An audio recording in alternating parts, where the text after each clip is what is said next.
There are fast cars, there are exciting cars, and then there is this.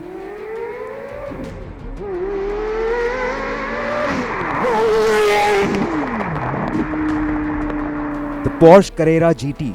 A car so intoxicating, so absurdly analog, and so hilariously unforgiving that even the bravest racing drivers step out of it with a polite nod and a faint smell of fear. Like an idiot, I lifted my foot off the gas Yep. pedal. Boom! The ass end came around.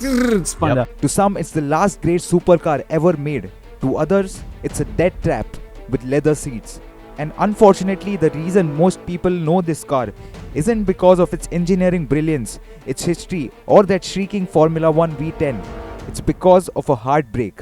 Now, before we dive into the video, if you're loving the content, do not forget to drop a like and subscribe to this channel. Our aim is to reach 50 subscribers before the end of this month. Let's achieve that goal together. Now, before further delay, let's get back into the video. November 30th, 2013, Santa Clarita, California. Actor Paul Walker and his friend, experienced driver Rodas, got into a stunning red 2005 Carrera GT, just 3,500 miles on the clock, essentially new, a priceless unicorn. Moments later, the car was mangled, unrecognizable wreck, and both men were gone. The world called the car dangerous. Lawsuits followed. Words like unstable, poor handling, and unforgivable were thrown at Porsche like tomatoes in a riot. But is that really fair? Or is that car simply misunderstood? To answer that, we need to go back. A long time ago, before Porsche became an Apple-like lifestyle brand selling SUVs to people who say weekend retreat, Porsche built cars for one thing: speed. Ridiculous, terrifying, and record-breaking speed. But there was a problem. Porsches, especially the early 911s, were about as balanced as a giraffe on ice skates. Engine at the back, weight at the back, and when you lifted off mid-corner, the car would simply say, panic. Good, I'll handle the crashing. However, in the hands of someone skilled, someone calm, methodical, and possibly a bit insane, these cars were predictable, controllable, and electrifying.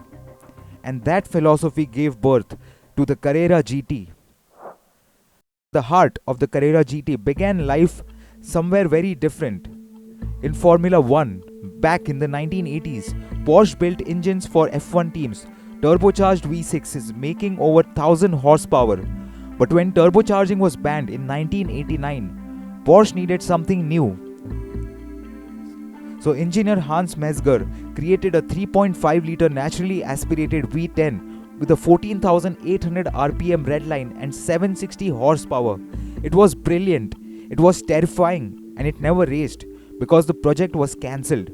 The engine was shoved into a crate, forgotten and left sleeping like some mechanical dragon. Years later, Porsche needed a new powertrain for their LMP 2000 Le Mans prototype. They found that V10, dusted it off, enlarged it, refined it, and suddenly they had something special.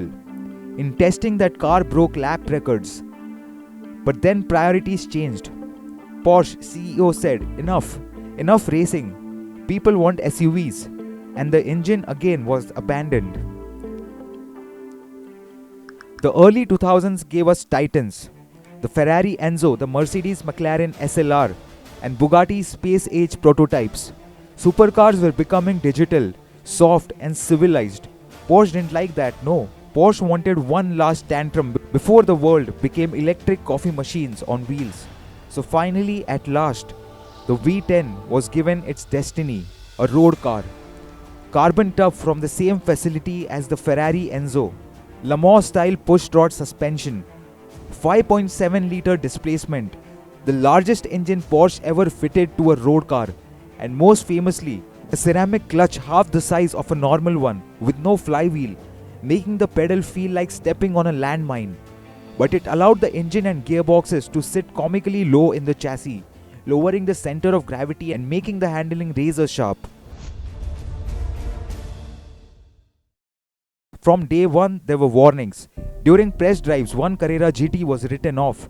Walter Röhrl, rally legend and Group B survivor and Le Mans winner, said it was the first car in his life that he drove and felt scared.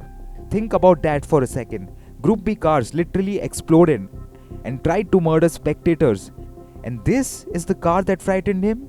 Leno spun out 5 times at 190 miles per hour. Not because the car malfunctioned, but because he, in his own words, made a mistake. A crash after crash added fuel to reputation that this car kills. So let's look at what really happened. Rodas was driving at roughly 100 miles an hour on a 9-year-old factory tires. Tires are rubber, and rubber ages. Those Michelins were not only old, they were prehistoric. The road, it was warm, smooth and inviting, but halfway through the sweeping right-hand bend, there's a small dip. In a normal car, nothing happens, but in a Carrera GT with stiff suspension, low ride height and ancient tires, it was enough. The rear end stepped out, the car slid, hit a curb, then a lamppost, then a tree. Paul Walker had initially survived the impact, but after hitting the tree, the car burst into flames and the fire took him. A tragedy, a heartbreaking, awful moment that changed how the world viewed this car forever.